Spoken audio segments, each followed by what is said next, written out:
L'ancien ministre de la Justice, Constant Mutamba, était face à la justice ce mercredi pour répondre aux accusations contre un prétendu détournement. Afin de permettre aux avocats d'entrer en possession de nouveaux éléments, l'affaire est renvoyée au 23 juillet prochain. Début ce mercredi de l'appel des agents de l'administration publique urbaine de Kinshasa. Nous serons en ligne avec le président de l'intersyndicale de l'administration publique urbaine.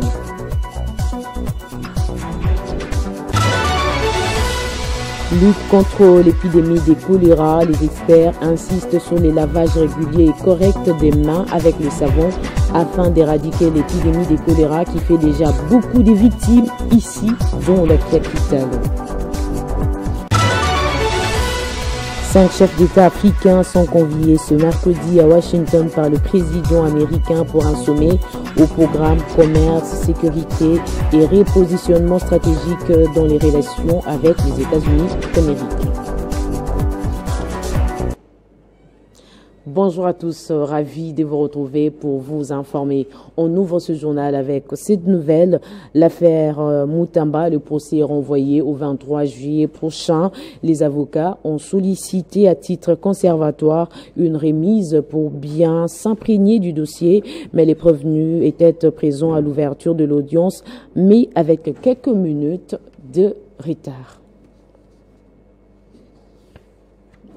Poursuivant ces journaux à la haute cour, la plénière convoquée et tenue mardi a renouvelé sa confiance à Dieudonné Kamuleta pour les 3 ans à venir. Il a été réélu à la tête de la Cour constitutionnelle avec 5 voix contre 4 face à la juge audio. On écoute les explications des maîtres Willy Wenga, avocat au barreau de Kinshasa Gombe et expert en justice.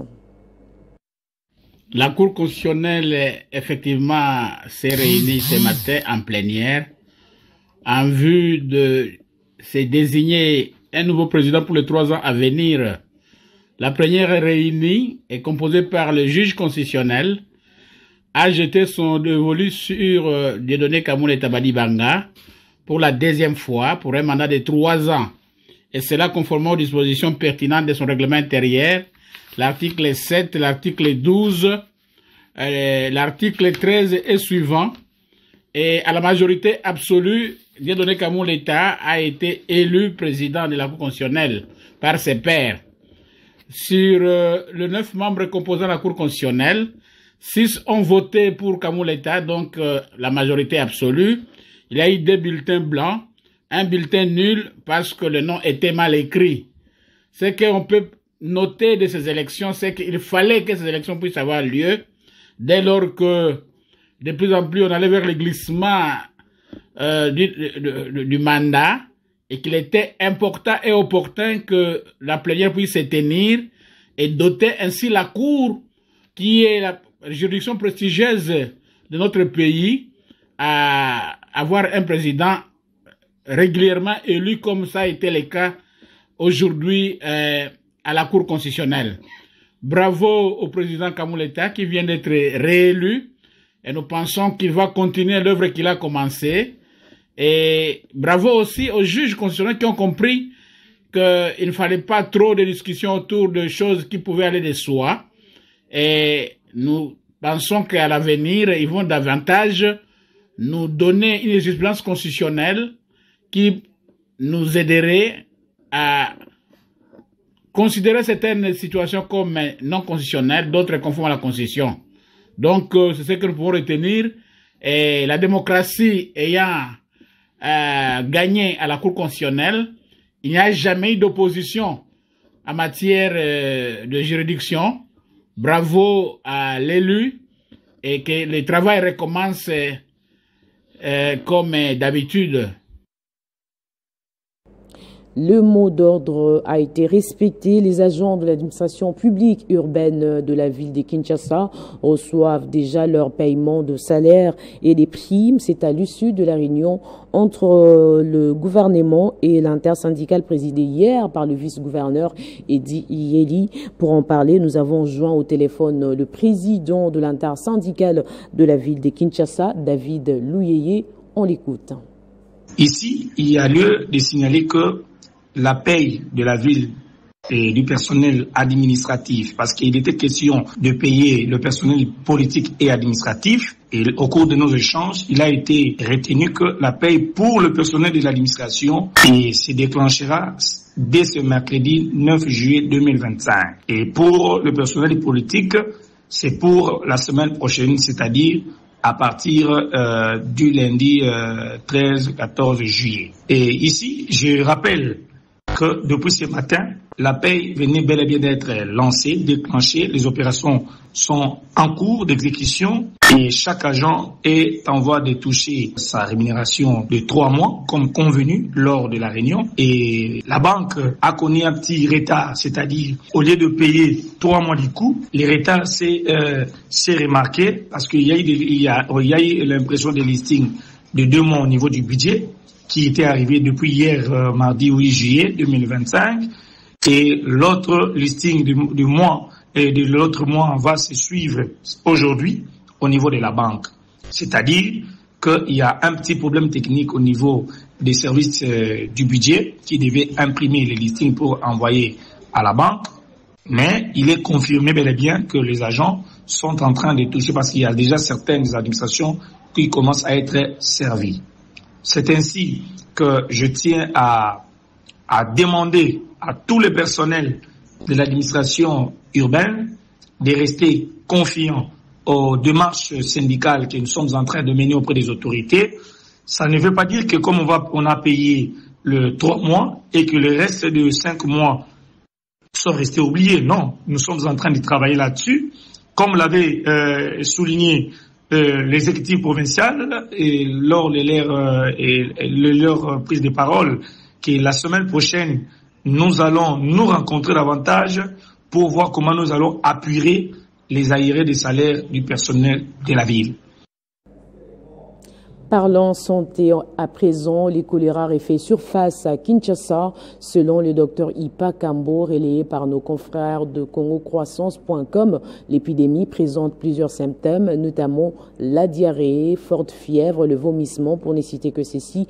Alors, comment lutter contre l'épidémie? Les experts insistent sur les lavages réguliers et corrects de mains avec les savons et une prise en charge rapide, afin de freiner l'élan des contaminations pour cette épidémie qui fait déjà beaucoup de victimes, dont la capitale congolaise.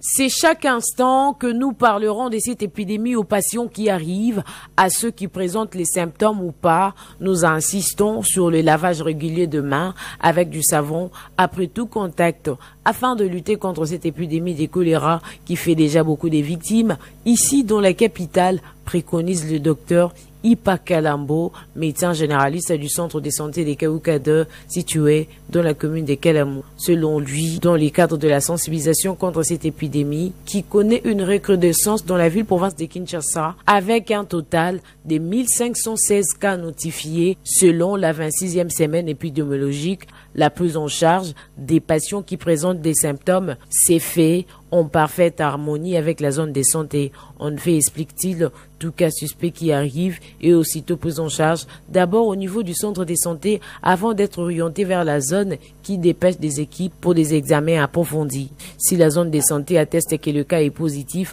la prise en charge est automatiquement et le patient ne paye rien. Tout est à la charge de la zone. Si c'est le contraire, les cas va continuer à être gérés au niveau du centre de santé, a poursuivi ce médecin généraliste. Parmi les symptômes, la diarrhée, forte fièvre, le vomissement et tant d'autres symptômes. L'épidémie est réelle à Kinshasa et les parents doivent surtout être vigilants et prendre des dispositions pour leurs enfants, chez qui l'épidémie se manifeste rapidement par la fièvre, mais aussi par la diarrhée. Il est donc demandé d'amener vite les membres de famille qui présentent ces symptômes au centre de santé les plus proches pour éviter les pires et que d'autres membres de famille ne soient pas contaminés. Ce centre médical portant le nom de la grande avenue Kaouka, ce qui est aussi le nom du quartier, connaît ces derniers temps un taux de fréquentation élevé. Plusieurs cas y arrivent avec beaucoup de similarités et c'est la diarrhée qui revient le plus.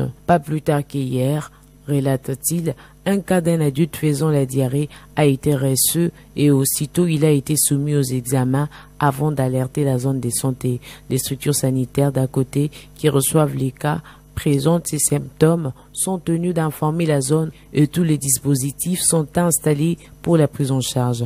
En plus de ces symptômes, certains patients arrivent déjà très asthéniques, très faibles après avoir perdu beaucoup de liquides. Et devant ce genre de situations, il faut apporter beaucoup de liquides aux patients, a exhorté le docteur Ipakala Mbo, avant de signifier que l'épidémie de choléra est aussi reconnue par des fièvres sèches, un signe de la déshydratation. Il insiste donc sur la sensibilisation. Il faut que la population soit vigilante, se laver régulièrement les mains après chaque contact, après chaque activité, parce que la maladie est là.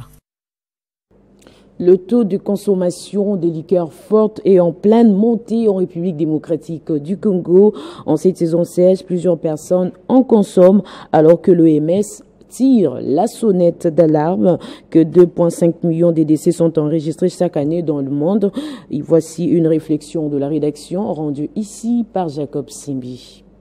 La consommation des liqueurs fortes augmente de plus en plus comme tout autre alcool dans le monde, en Afrique et en République démocratique du Congo en particulier. Plusieurs enfants sont nés sous alcool parental ayant consommé les liqueurs fortes comme aphrodisiaques. Des conséquences des plus hauts niveaux au plan physiologique ont été signalées par la médecine. L'alcool étant une cause majeure des maladies de foie, de certains cancers tels les cancers de la bouche, de la gorge, de l'œsophage et plusieurs autres infections comme la tuberculose s'invitent toujours à la santé consommatrice de l'alcool fort. Les gens ont un usage abusif. Donc, c'est la loi où la nutrition de nombre de calories au Congo, mais dans le Congo, ils ont un sens contraire. Les gens ne mangent pas bien.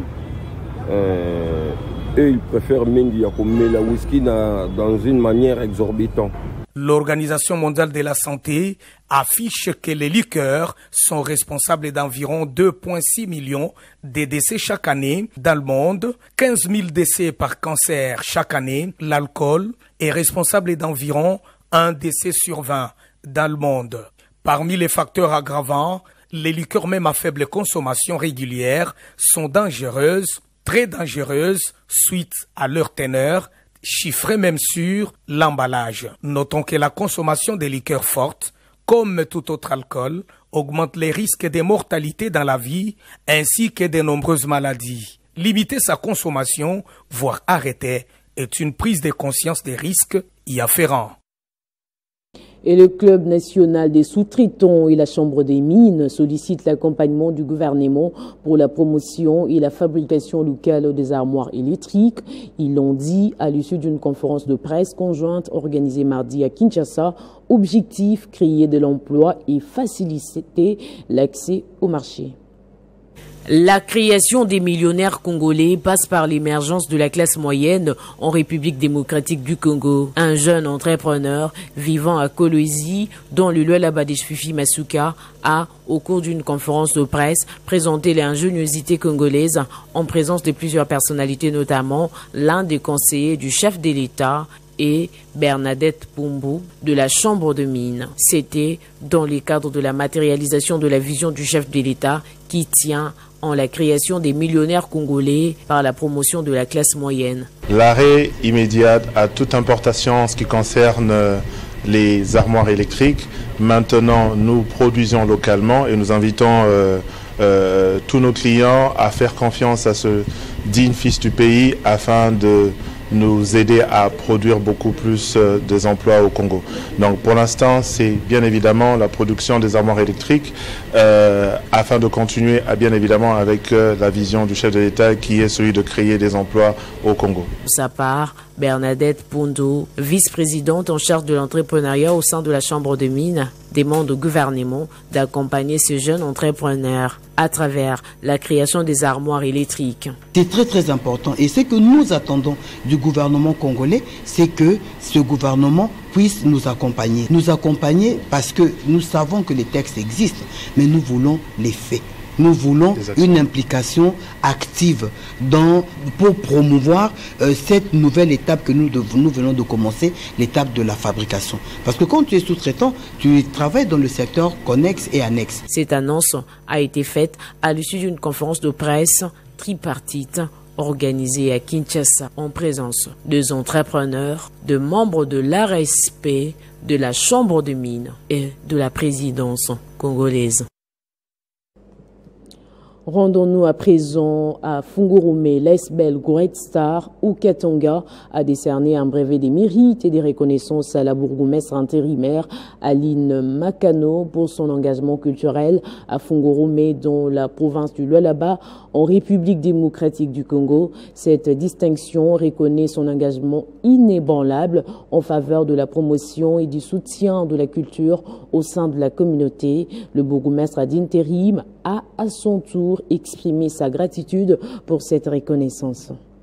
Lors d'une cérémonie tenue dans son cabinet de travail, la bourgmestre intérimaire de la commune de Fungurume, Aline Makano Chilombo, a reçu un brevet de mérite et de reconnaissance de l'ASBEL Great Star. Cette distinction reconnaît son engagement inébranlable en faveur de la promotion de la culture au sein de la communauté. L'association sans but lucratif Great Star, connue pour son dévouement dans diverses initiatives de développement communautaire, a choisi d'honorer Makano pour ses contributions significatives au paysage culturel à Fungurume. Son leadership a favorisé un environnement propice aux artistes locaux, aux événements culturels et à la préservation du patrimoine. De tous les acteurs cinéastes du Haut-Katanga. Alors on avait une manifestation là, on a honoré tous les gens qui nous ont déjà accompagnés dans notre métier culturel. Alors pourquoi pas penser à Madame la bourgmestre, Madame Aline. C'est pour cela que je suis venu ici au Fungurume pour la remettre son brevet de mérite parce qu'elle mérite, elle fait bien son travail. C'est pourquoi on a pensé vraiment à elle. La bourgmestre intérimaire a à son tour exprimé sa gratitude pour cette reconnaissance et a réitéré l'engagement continu de son administration envers l'enrichissement culturel qu'elle considère comme la pierre angulaire du bien-être et de l'identité communautaire. Et au Maniema, pour lutter contre l'insuffisance alimentaire, la nouvelle dynamique de la société civile Chumvi à Congo, secteur des Babouyou, dont les territoires des Kabambare, a lancé le mardi dernier les travaux champêtres. Son coordonnateur provincial, Maître Michel Yuma Kassonda, qui appelle d'autres mouvements et structures à emboîter le pas, justifie cette initiative par le souci de combattre la famine et booster de l'avant les développements de la province. La province du Maniema, jadis grenier agricole, doit les redevenir. C'est pour contribuer à cet objectif et lutter ainsi contre l'insuffisance alimentaire que la nouvelle dynamique de la société civile Chumvi à Congo, secteur des Babouyou, dans les territoires des Kabambare, s'est lancée mardi dernier dans les activités agricoles avec la production des maïs pour commencer. Nous avons un grand plaisir à ce jour de lancer des activités des travaux du champ de maïs. Nous, comme société civile, nous n'avons pas de financement. Nous avons toujours travaillé avec les cotisations des membres et voilà pourquoi aujourd'hui les jeunes des Babouyou, les jeunes du territoire de Kabambare, œuvrant dans la nouvelle dynamique de la société civile, se sont donné le courage de cotiser et voilà, ils ont trouvé un montant pour qu'un champ de maïs soit cultivé à ce niveau-là. Nous lançons dans l'agriculture, nous lançons dans la pisciculture et c'est juste pour le développement de la province du Maniema. Les jeunes et autres structures du Maniema sont appelés à suivre ces bels exemples selon l'appel du coordonnateur provincial de la NDC Chumvi à Congo, Maître Michel Yuma Kassonda. Les partenaires et toutes les personnes de bonne volonté, nous leur demandons de nous venir en aide, de nous appuyer pour que ces champs-là réussissent. Nous voyons qu'il y a certains jeunes qui refusent de cultiver, qui ne se donnent pas à l'agriculture. Ils doivent s'approprier ces projets. L'autosuffisance alimentaire reste un idéal à atteindre selon cette structure de la société civile.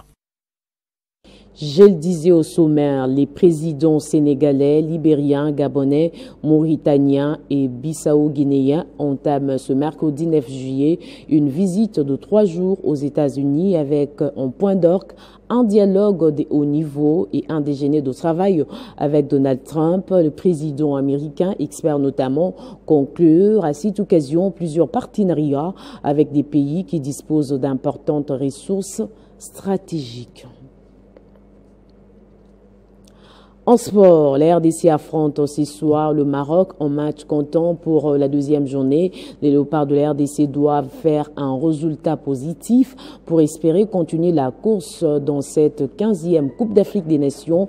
Les Congolais feront face aux Lions de l'Atlas qui ont été accrochés par la Zambie lors de la première journée, qui joueront certainement ce match sous pression. La défaite face aux Sénégalais est déjà dans les oubliettes. Il faut bien négocier avec le Maroc.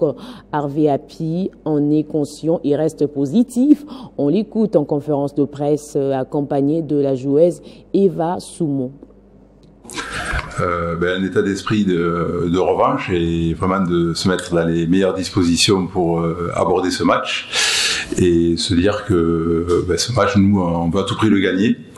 Donc voilà un petit peu l'état d'esprit. Il peut pas être autrement, hein, puisque l'idée c'est de sortir de la poule et pour ça il faut gagner demain. Toute conscience qu'on a loupé notre première mi-temps, on a essayé de faire une meilleure deuxième mi-temps. On a montré notre visage. On s'est créé plus d'occasions en deuxième mi-temps en montrant plus de détermination.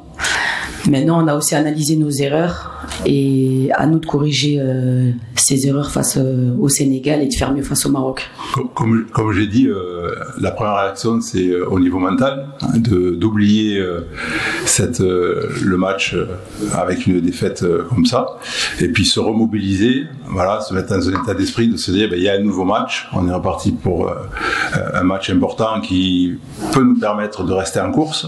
Donc ça c'est la première chose, c'est au niveau mental se remettre les têtes à l'endroit, hein. Et puis après c'est s'organiser après avoir analysé l'adversaire et voir comment nous justement on peut trouver les meilleures solutions pour contrer l'adversaire. Donc voilà, ça a été tout notre travail depuis qu'on a joué le dernier match, voilà, puisqu'on a encore une séance ce soir, voilà, qui va nous permettre de confirmer tout ça. Et voilà notre état d'esprit, quoi, il peut pas être autrement. Voilà.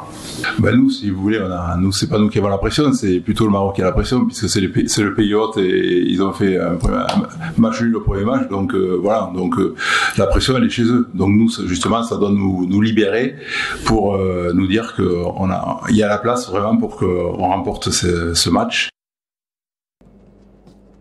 Place au rappel et titre très présent.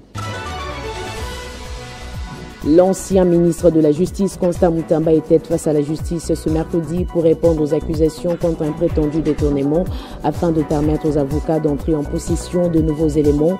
L'affaire peut renvoyer au 23 juillet prochain. Début ce mercredi de la paye des agents de l'administration publique urbaine de Kinshasa. Nous étions en ligne avec le président de l'intersyndicale de l'administration publique urbaine, justement. Lutte contre l'épidémie de choléra, les experts insistent sur les lavages réguliers et corrects de mains avec le savon afin d'éradiquer l'épidémie de choléra qui fait déjà beaucoup de victimes ici, dont la capitale congolaise. 5 chefs d'État africains sont conviés ce mercredi à Washington par le président américain pour un sommet au programme commerce, sécurité et repositionnement stratégique dans les relations avec les États-Unis. Ne quittez pas vos sièges, dans un instant, la revue de presse.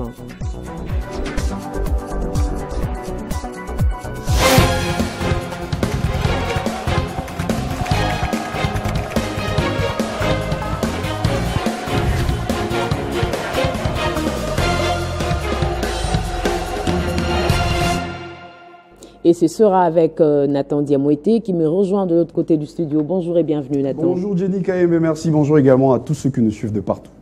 D'accord. À la une de votre revue de presse, les journaux parus ce matin sont revenus sur la réélection de Dieudonné Kamuleta. Exactement, Jenny Kayembe. Sans surprise, Dieudonné Kamuleta brigue un second mandat comme président de la Haute Cour. Eh ben, c'est ce que nous renseigne le journal Les Tempêtes des Tropiques, qui titre rapidement sur sa une. Cour constitutionnelle, Dieudonné Kamuleta reconduit jusqu'en 2028. Eh ben, au terme d'un vote organisé hier mardi, le président sortant de la Haute Cour a été en effet réélu par ses pairs au cours d'une assemblée plénière élective tenu au siège de cette importante juridiction. Eh ben, le journal Les Phares relève de son côté que cette élection illustre la volonté des membres de la Haute Cour de maintenir une certaine continuité dans le fonctionnement de cette institution essentielle à la régulation de la vie démocratique et institutionnelle de la RDC.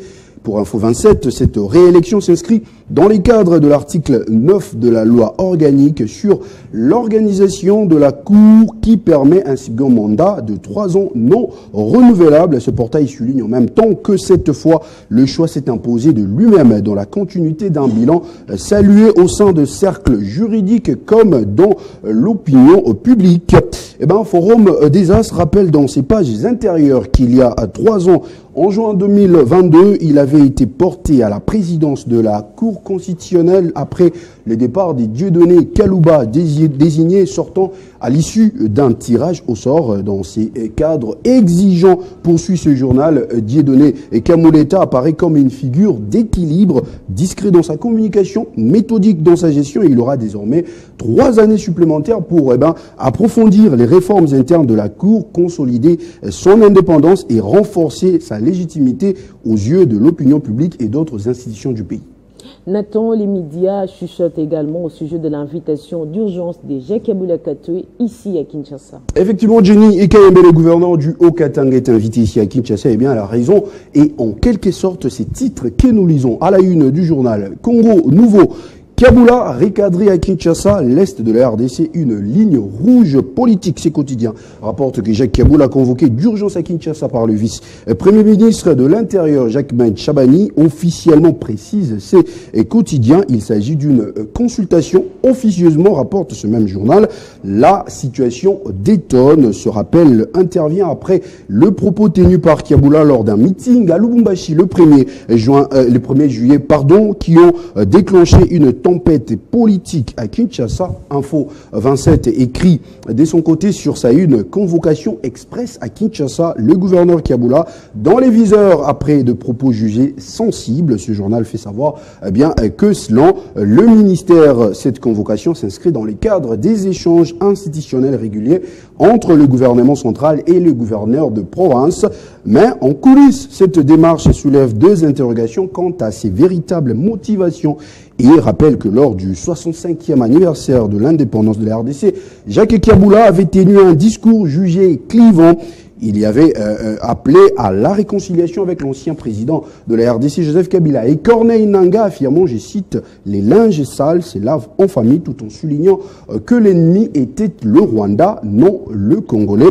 Eh bien, Jenny Kayembe, ces propos ont en revanche provoqué un malaise au sein de l'Union sacrée, où ils sont perçus comme un écart des langages à l'égard d'anciens responsables soupçonnés aujourd'hui des collisions avec les rebelles du M23 AFC. Sur la toile, l'on note également Jenny Kayembe. Des réactions, en l'occurrence celle de l'activiste Gloria Senga, citée dans la presse en ligne news.cd. Elle écrit: Kabula, tu as servi les ingrats au Kolela Yonanansi en Lingala. Fin de citation. Pour l'heure, Jenny, Jacques Kabula n'a pas réagi publiquement comme nous le relève le journal Econews. Il reste donc à savoir comment il compte justifier ses propos devant le gouvernement. Et tu ne pouvais pas finir ta revue de presse sans pour autant parler de ces sujets à la une de l'actualité, malgré le report. Constant Moutamba a répondu devant la justice ce mercredi. Eh bien, Jenny Kayembe, bien que le procès soit renvoyé au mercredi 23 juillet à 10h, d'après ces tweets de Steve Wemby, eh bien, c'est d'après la Cour de cassation. Entre-temps, les journaux sont revenus sur cette affaire. Le journal Les Phares nous renseigne que cette comparution très attendue par les publics congolais pourrait marquer un tournant décisif dans une affaire qu'il alimente vif débat et nombreuses spéculations au sein de l'opinion publique congolaise qui reste partagée sur ce dossier. Eh bien, la presse en ligne Wise.cd précise d'ailleurs sur sa une que l'audience de Moutamba sera retransmise en direct sur les chaînes de télévision. Il note également qu'il est impérieux qu'il n'y ait pas d'attroupement autour de la Cour de cassation, car tout trouble à l'ordre public ne sera pas toléré, d'après les secrétaires permanents porte-parole du Conseil supérieur de la magistrature, d'ailleurs cité par ces médias. Eh bien, Africa News, l'on lui, à seulement 37 ans, Moutamba se retrouve ainsi à la croisée de chemin de sa jeune carrière politique, et rappelle que candidat à la présidentielle de 2023, il rêve d'une trajectoire à la Lumumba comme son modèle. Il jure être victime d'un complot politique. Autre chose dans cette affaire Jenny Kayembe, c'est cette caricature que nous propose Mediapo, l'ancien ministre de la Justice, dont les apparitions publiques attirent nombre de ses sympathisants et tenus à l'écart du public. Les juges ne veulent pas des pagailles. Tout attroupement autour du tribunal est formellement interdit. Il écrit sur son mur, tel que vous voyez, procès de Moutamba, interdiction formelle de tout rassemblement aux abords du tribunal. Là, vous voyez l'ancien ministre de la Justice qui dit: chef, puis-je au moins lever la main pour saluer la foule, s'il vous plaît? Et de l'autre côté, vous voyez les officiers qui répondent: ah mais non, tu te prends pour le président ou quoi? Remets ta tête à l'intérieur. Tout de suite, Jenny Kayembe, l'affaire Moutamba aura tenu tout le monde en haleine, comme nous précise le portail du journal Les Quotidiens. Nombreux sont les Congolais qui restent convaincus que Constant Moutamba est innocent au regard de son bilan reluisant. Pendant les quelques jours qu'il a passé à la tête de ce ministère de souveraineté, il insiste que Moutamba est victime de ses actions, mieux de réformes implémentées à la grande satisfaction du public. Merci beaucoup Nathan, mais j'ai vraiment été beaucoup plus attiré par ta première capture. Le ministre affiche vraiment avoir perdu du poids. Tout à fait. Cela affiche les stress. Nous lui souhaitons bonne chance. Eh bien, le rendez-vous est pris pour le mercredi 23 juillet. Tout à fait, merci Nathan. À vous, Madame, Messieurs, merci de votre attention soutenue. L'actualité reste en continu sur le www.télé50.cd et sur YouTube Balamboka Congo.